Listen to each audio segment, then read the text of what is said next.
NUS, NTU, dan SUTD. Dan mereka semua minta esai ya. Dan di video-video sebelumnya ada banyak yang minta ya, Kak tolong bahas esai kuliah gitu. Tempatkanlah diri kalian di posisi kuliah kalian. Kuliah kalian itu, kalian ambil perspektif kuliah kalian. Kuliah kalian ini kira-kira nyari orang yang kayak gimana sih?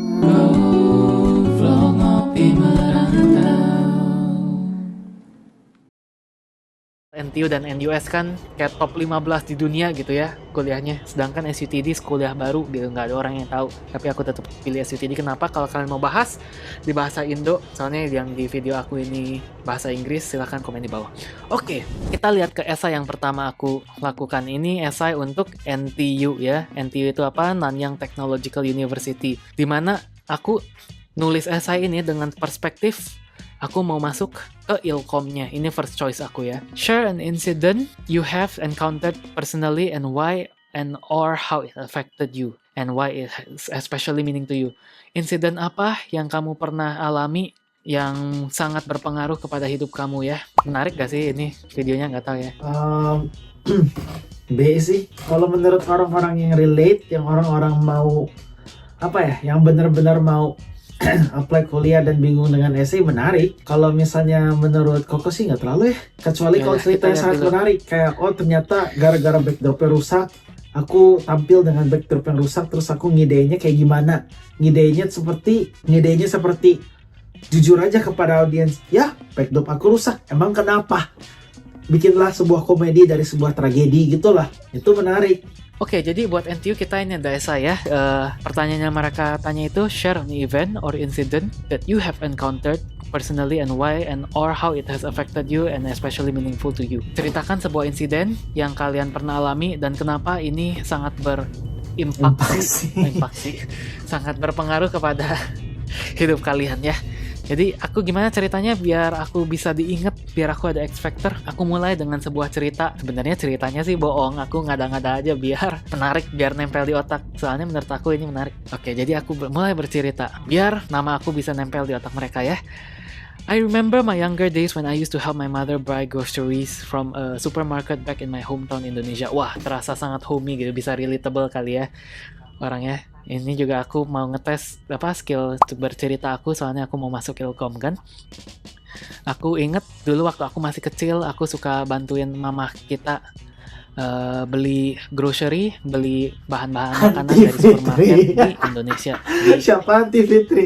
Nah, Anti Fitri siap? Gak tahu Anti Fitri juga siapa. Ini aku ngada-ngada, tapi ceritanya bisa dipercaya dan aku bercerita lah. Aku kasih dialog biar lebih menarik ya ceritanya. That would be 100,000 rupiah boy. Anti Fitri smiled, a short phrase that I hear every week. Setiap minggu aku dengar Anti Fitri ini ngomong. Tuh kita time skip ke 3 bulan yang lalu ya. 3 bulan yang lalu aku pulang dari Singapura dan ngelihat Anti Fitri udah nggak ada lagi. Seseorang yang aku lihat setiap minggu udah hilang dan digantikan oleh self checkout machine. Dan self checkout machine ini apa? Ini mesin-mesin yang bisa kita auto checkout gitulah ya, buat bantuin orang bayar gitu. Nah, mesin ini jauh lebih cepat, jauh lebih mudah daripada Anti Fitri.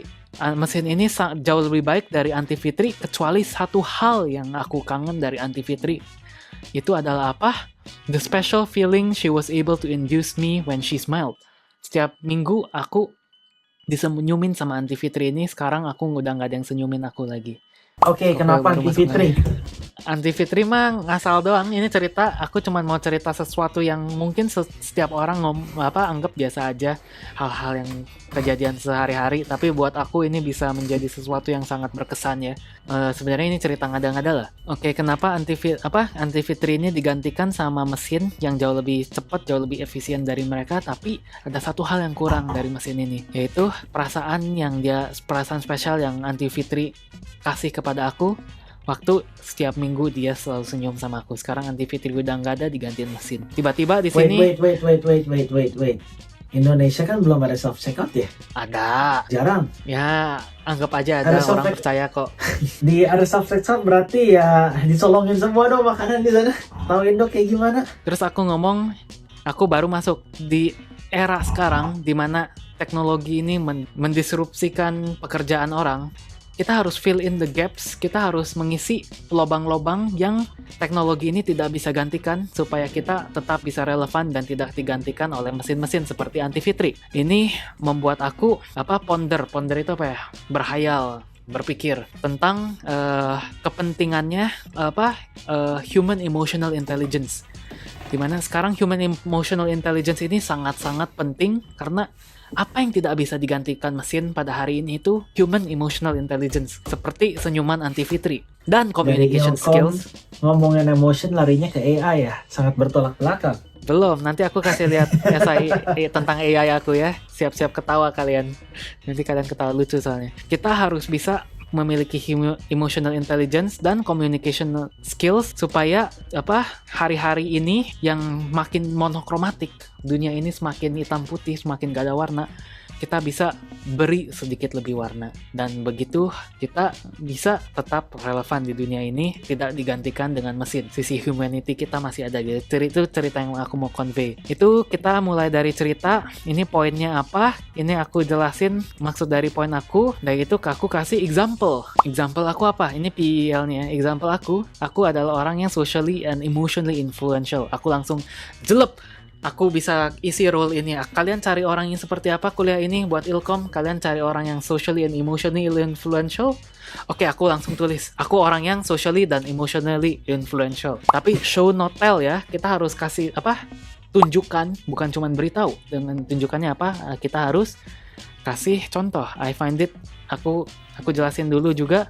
Aku tiap kali aku diberi oportunitas untuk berkomunikasi, aku lumayan second nature gitu ya, untuk bisa berkomunikasi dengan banyak orang, dengan banyak tipe orang, dan kualitas ini didukung dengan kreativitas aku, telah membuat sekolah aku, SMA aku dulu recognize me as an effective communicator. Langsung aku ngomong aku seorang effective communicator yang direcognize sama sekolah, dimana aku bisa excel dan bisa menjadi orang yang unik setiap kali aku harus berpresentasi dan setiap kali aku harus berkomunikasi atau convey informasi. Contohnya bukan contohnya. Karena ini aku sering dikasih oportunitas untuk berdiri dan ngobrol, berkomunikasi di depan satu sekolah gitu. Ini explanation aku. Ini example-nya apa? Biar nempel di kepala mereka. Salah satu contohnya waktu open house kita ya, open house tahun 2029, kuliah lagi sekolah SMA aku kasih aku dan sebuah kepercayaan untuk ngasih impromptu briefing tentang open house-nya, general outline-nya ke seluruh sekolahnya. Dan walaupun kurang preparasi karena aku tiba-tiba disuruh maju ke depan ke panggung dan ngomong tentang ini di seluruh sekolah, aku bisa memulai presentasiku dengan cara yang menggrab attention mereka, dan ini drum up excitement. Ini bikin orang makin antusias dengan open house-nya, sampai open house-nya bisa disupport dengan schoolmate kita gitu. Dan insiden ini membuat aku realize value-value dan kualitas-kualitas seperti ini yang ada di dalam diri aku harus dikuatkan supaya aku bisa tetap relevan di era technological disruption ini, di era dimana teknologi ini menggantikan semua orang, supaya saya tidak menjadi the next Anti Fitri, supaya saya tidak menjadi Anti Fitri berikutnya. Aku end dengan aku end balik lagi ke Anti Fitri. Kenapa? Karena aku mulai dengan cerita Anti Fitri ya.